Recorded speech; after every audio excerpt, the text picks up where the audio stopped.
sa inyo lahat. Muli po, binabati ko ang ating iglesia na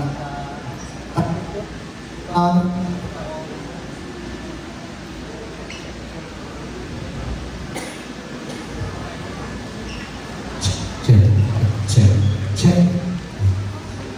Binabati ko po ang ating iglesia na ikalabing at 35 anibersaryo.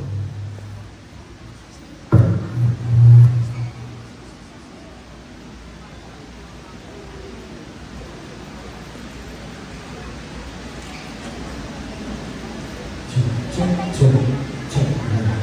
Magandang araw po sa inyong lahat at happy 35th years sa ating mahal na iglesia.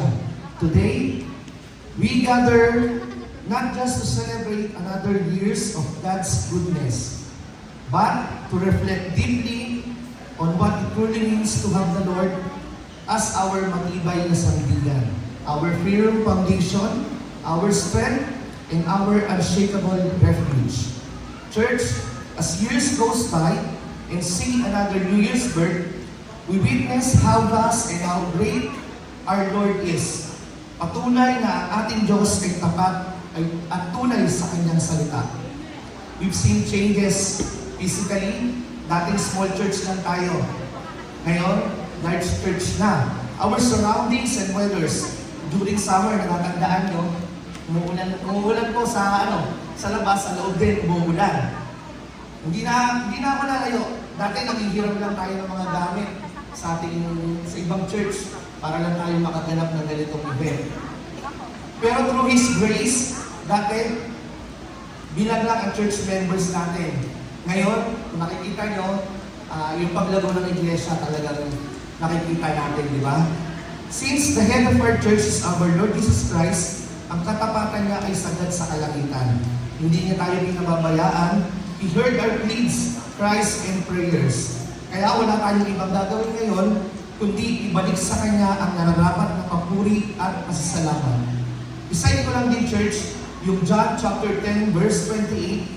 Ito pong sinasabi, I give them eternal life, and they will never perish. No one can snatch them out of my hand. Ang sarap lang kung ganitong ito galing sa salita ng Panginoon. We all know this earth will vanish, but His kingdom will reign. No matter what our situation right now, let's give it to our Lord. Umulan man, bumagyo, sa kalagitnaan man tayo ng problema, patuloy tayong lungkot, iiyak, itataas ang ating mga kamay, at magpupuri sa ating matibay na sandigan. Tandaan natin ito, church. Tinapos na ni Lord, ang Diyos ay nagtagumpay. Pinatunayan niya ito sa krus. Let's sing the gospel. Let's know the truth deeper, obey the truth, love the truth together. Wala tayong ibang itataas, kundi ang kanyang kaluwalhatian, kabutihan at kabanalan. All our efforts, pagpupuyat, pledges, at pagod, basura lang ito lahat kung hindi malulugod ang ating Panginoong Diyos. Let's pray and plead to our Lord Jesus Christ. Linisin niya ang ating puso. Tanggapin niya ang ating papuri. Let's continue to praise and worship our Lord, our matibay na sandigan.